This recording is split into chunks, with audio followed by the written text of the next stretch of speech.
when a guy like Randle plays like this, and I think that's been the really interesting thing to happen this season, it goes from, like, to me, this did, and this will be a good transition into talking about comparing this season to the last three times the team had a better than expected start. This to me feels differently than when, like, Enes Kanter was putting up numbers at the beginning of the 2017-18 season, because, like, there was never a sense, ever a sense that Enes Kanter was going to be a part of, like, the long-term solution for the New York Knicks. And Randle, and I know he had a bad game against the Magic, but I think Randle is giving you a different sense, and that either he can be a part of the long-term solution here, or can get you something really significant via trade if you play your cards right. And we don't need to talk about that today, but it's actually interesting. One last thing before we move on to talking about some of these other hot starts. We mentioned Vooch before. I just brought up Randle now. I wonder if either of these, the Knicks, who knows what they're going to do with Randle. I wonder if the Magic would entertain fielding offers for Vooch.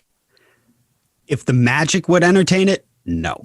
You don't think they would move him? No. They don't want to go back to the gutter that they were in for however many years it was, 6-7 straight years. Yeah, because, like that without Dwight Howard. They don't want to go back to that gutter, that 20-25 season without making the playoffs and just being embarrassingly bad. And that's what it would mean. This is the second year of his deal. He signed for $4 for $100. And the deal's declining too. It's a really good deal. 24 next year, 22 after that.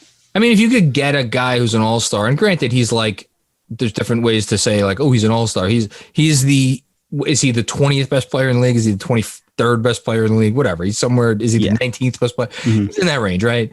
But, like, if you could get that dude for, like, less than a max contract, that's a win.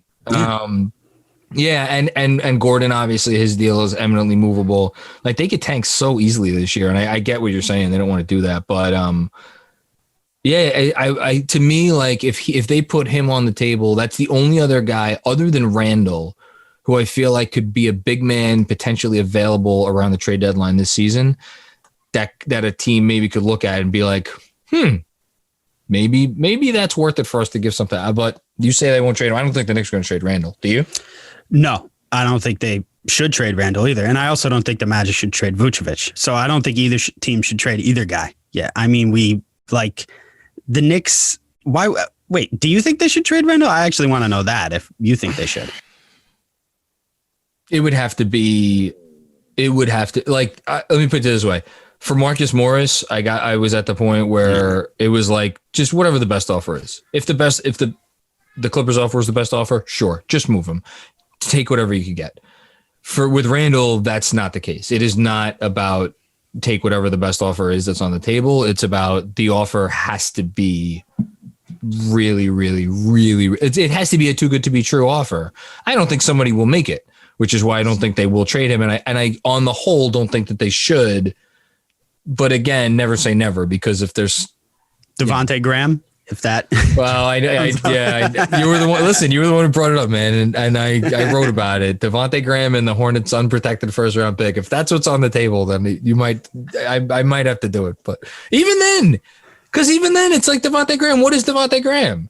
I love Devontae, but I don't know. I love Devontae Graham too. I think he's a difference making player when he's going right, but he's also really small. I don't know if he's really a starting caliber point guard in the league. If you want to be a good team. I don't know. It's so easy to be like, yeah, get the 15th or 16th pick in this draft. Like, but Randle's really good.